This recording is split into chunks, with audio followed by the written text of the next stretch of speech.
Right, people out there, I know that it's cold, so do you know what you should do? I'm not nutty, I don't like that. Right, go down to the shops and just walk around every shop you can, and you'll get warm like that. You won't need to use electric. You won't need to use your gas, and it'll save you some money. You know, I mean, we're sat here, fucking freezing. We can't put the heating on till about. Have you put the heating on? You'll have to put it on, yeah. Well, we're just going to put the heating on now till we go to bed at 9:30, and then we're going to get in his bed, and we're going to bum each other to get warm. Will unite the world again. Are you a freak bastard? I'm only joking. I mean, if you're cold out there, you probably can, you know. No. I'm just saying, you know, if you get cold, you know, and you get into bed, you know, moving about, you know, helps you get warm, doesn't it? Don't get any ideas. Last time she fucking bad. Well, So cold. yes. Always end up like me. Yes, I'll tell you a little story, right? I once took some, what's them tablets called, Nigel?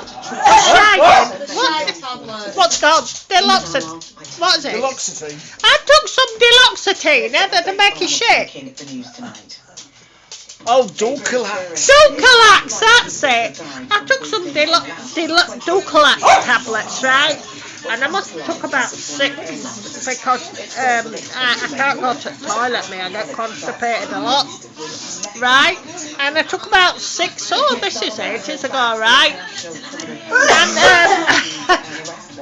I must have parted or something, and I'd done a long trail of shit in the bed, but it wasn't all over me. It wasn't on my knickers. I don't like that. You know, I was clean. I just thought, what the fucking hell is that dirty smell? You know, and I was looking at him roll over, and I told him, else we both would have been in the shit. So I just had a look, and there was a trail of shit in the bed, and Nigel wanted to leave it. Wanted to leave it because it was late. And I said, we can't sleep like that. We shit in the bed. You could have turned around and got it, and I could have. So, you know, I'm sorry, I'm crying with laughter, right? You know, so he changed it. But if Nigel had had his way, he would have slept with a trail of shit in the bed. You know, and that because he didn't want to get up and change it. But it's lucky that he didn't move his arm and put his hand that way, or his leg, because he could have been all covered in khaki diarrhea, couldn't he?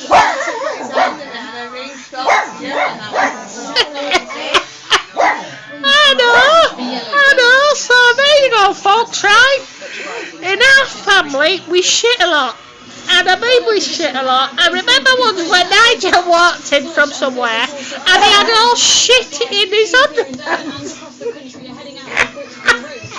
And I shit myself a few times.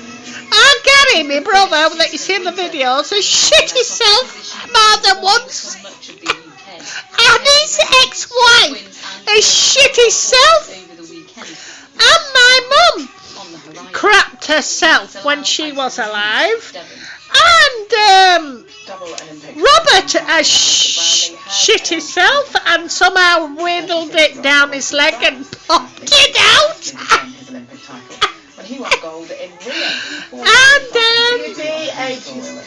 everyone in our family talks about shit and piss. You see, that's a topic, you see. Everyone has to talk about shit and piss. You probably think I'm fucking nuts, but I don't care what anyone thinks. I'm not nuts. I've got all my marbles there. And, I'm fine. Well, I am now. I'm out of that bleeding hospital. Oh, don't worry, they didn't take me to the psych ward. I won't go in there for that. I went down to doctors because my face was droopy at one side, right? And they phoned for ambulance and took me to LGI because they said that she said I was having a stroke, right? So I went up there and I got CETA, had a brain, you know, that thing to scan your brain. That's the third time I've had that done. But they couldn't see no on the scan, right? Not a thing, right? But they said I had to stay in because it was a suspected stroke, right? And the blood pressure at the doctors, right? I've got high blood pressure anyway, but when they did my blood pressure, right, it was 167. And then when the ambulance did it, right, when I got into the ambulance, it was 172. And then when I got there, right, they put me on this bed in this bloody trolley. It wasn't a bed, it was just a bloody trolley in this cubicle thing, right? And I was waiting 9 hours, a suspected stroke. They give me a crappy cheese sandwich with no butter, right? I'd had no to eat. And they said they were waiting for a bed. But yeah, I've got fibromyalgia. They won't give me no painkillers. I asked for them twice. They kept saying, this was LGI. Oh, we'll bring you a bed down to make you more comfy. Right? But they didn't. This didn't happen. And I thought, I've had enough of this, you know. So this woman come in, she took my blood pressure again, and the first time she took it, oh, it was bloody tight, and my fingers were going purple, and she said, oh, can't find a reading. So she did it again, and my it was really tight, and my fingers had gone purple, and she said, oh, you know, I took it off, and it was 182, right? 180 bloody 2. That's dangerous, right? And I said to the woman after a bit, right,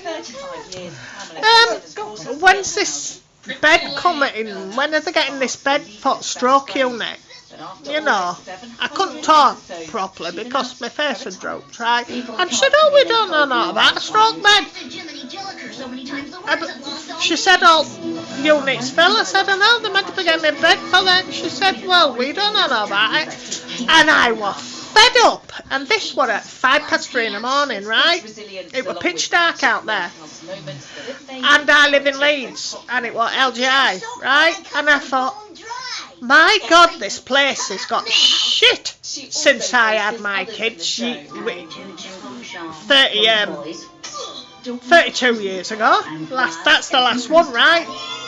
So, I put my bloody coat on, and I walked it home. It took me nearly an hour to get home from the LGI all the way to Meanwood. And I was shitting myself. I was scared in case anyone were following me or behind me or were out and attacking me, you know. And I told Nigel, I don't give a damn how fucking hell I am, right? Or whether I'm ready for dying. I'm not dying in no bleeding hospital. And I will not be going back there unless I break a fucking arm or cut myself or cut my fingers off or cut my legs off or all like that. No. The NHS has got shit, and that's the truth. It's got crap. I mean, to leave someone on a fucking bloody trolley for 9 hours when they're having a fucking stroke is ridiculous. So, it was a suspected stroke, and they wanted to get to the bottom of it because this hadn't just happened once. It had been it's happened for the last 2 years this has been going on. Right? Yeah. So, if you're having a heart attack or a bloody stroke, Don't go there. don't think you'll get seen to just like that. They pile you up on a fucking trolley and leave you there. The Black Godfather. Anyway, I'm thinking Black Vegas. I've had my rant and my moan now about the NHS, and there's no way I'll ever die in one of them fucking places. I might act a bit fucking nutty and that, but... And they were a young lass. They were admitting her to nut ward. What? Yeah? Didn't you hear that? Yeah, one woman. Yeah, one woman, right? Wasn't it in her tonight? Yeah, we've admitted her. So shit, I don't know whether it's one woman, yeah? I heard her. But they just don't, they've got no care for the patients. Anyway, I'm going to get Oh, I off. can't wait a lot of it. Goodbye. Night, show a bit more of it.